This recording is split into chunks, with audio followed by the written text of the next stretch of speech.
Hi, this is Cindy Abbott Letro for Behind the Camera. We're actually in front of the camera, but we like to do this. And Ruben Santiago is with me.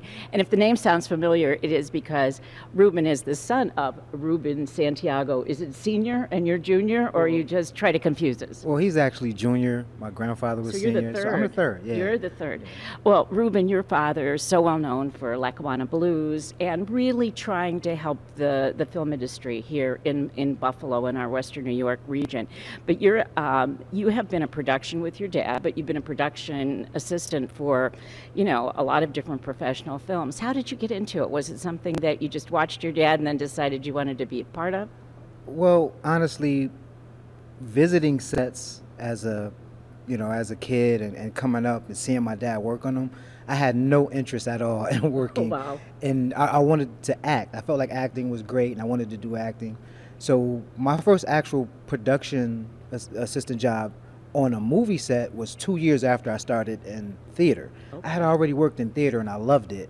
So it actually took that time, my first day on set, to fall in love with wanting to work on film. I actually thought that I wouldn't. I was literally going my first day to show myself that I didn't want to do this. And then, I mean, what was it that made you decide it's what you wanted to do? Well, you actually see what's put into it.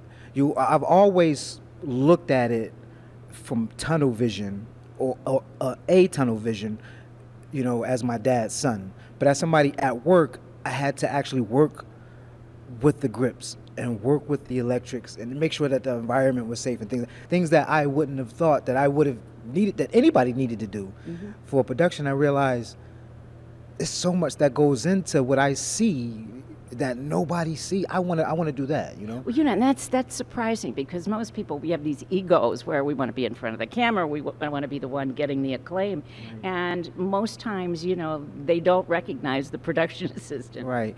I actually did some acting, a good amount of acting in college. I was a member of what we call the Players Association, or Players Actors Guild there. And it was awesome. And I thought, I want to be an actor, I want to be an actor, I want to be an actor. And as soon as I worked in film, it's the last thing I wanted to do. I don't want to act at all anymore.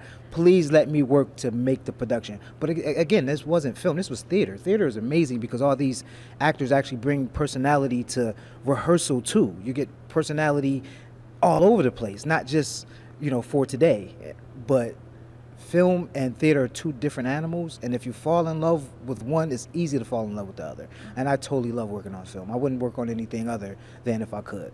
But you walked away from being a production assistant for a while. You were doing that professionally, and it sounds like you were really busy for a long time. Yeah, I made it a career choice in 2005 and 6. I worked on so many back-to-back that people were asking me how I was getting them, but it's the hustle. It's one of the things that anybody who wants to be a production assistant needs to know. It's so rewarding, it's so fruitfully rewarding, I have to say, because you're a part of this great thing, but you have to hustle for the next one. While you're working on this, work for the next one. And I miss my daughter. And so I got this great job working in New York City, paid good money. I had a great apartment, and I decided, let me just do this for a while. And in those 3 years away, I melted knowing that I wasn't doing what I wanted to do. I had built a career. And even in that time with my daughter, I'm happy that it happened, but I realized that is really what I want to do. Mm-hmm. That's how it was easy to get back into it. Easy, absolutely. No other choice. Were they waiting for you? They said, okay, you're back. I absolutely 100% sure. My first day back on set, I actually worked on something with my dad. And I guess one of the most prominent things that happened that day is that I paid him no attention at all. And everyone noticed it. Everybody was like, yo, I thought your son was coming today. He's like, that's the guy over there. So I'm getting everything done. It was this huge day where we had the outside scene where we were shooting a big parking lot scene, so it was hundreds of people there. And so when I got there, it was like I already knew what to do. So, and it was all these other production assistants who were kind of new. So I knew immediately where I needed to jump in, and I just jumped in, and I didn't have a chance to even say hi to my dad. So, yeah, I know they were waiting for me.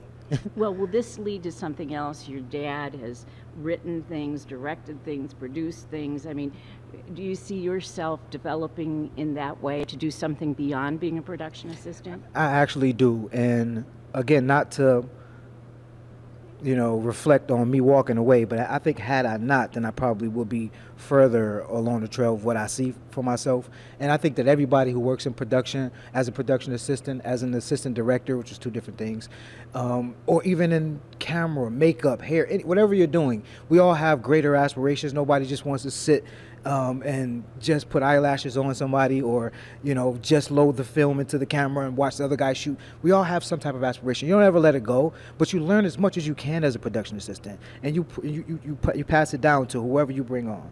It's very important to pass down information, because without production assistants as the strong, I would like to call us the legs to every production, then you won't be able to walk anywhere. You won't be able to get anywhere. So we need us, and we need us to be experienced, we need us to be knowledgeable, and we need us to be willing to work, because that's the biggest thing that you have to be. You got to be willing to work, be here and be ready to go. Everyone has said that being timely is really important. Is there one instance that you can think about, from everything that you've done, where you said, boy, I nailed it, and that's why I do this? Absolutely. Besides that day I told you about a while ago, which actually my first day back, I would say, my first day on any set, I nailed it. And again, my thought was that I would get on set and then prove to the people who were telling me, you're going to love making movies. I don't want to make movies. I want to stay in theater. I get there, and of course, after the paperwork, anybody who does production assistants, your first day, prepare for the paperwork immediately. After that, go to work. So after the paperwork, of course, in the first 20 minutes of the day, I really started to get, hit the ground with my feet running. I'm working with this guy, I'm working with that guy, and before I knew it, a half of the day was gone. And I can't think of a better time to say, this is where I fit. It just worked. That day was perfect. It let me know this is what I wanted to do. That is when it's perfect, when you're totally unconscious of the time that's passing.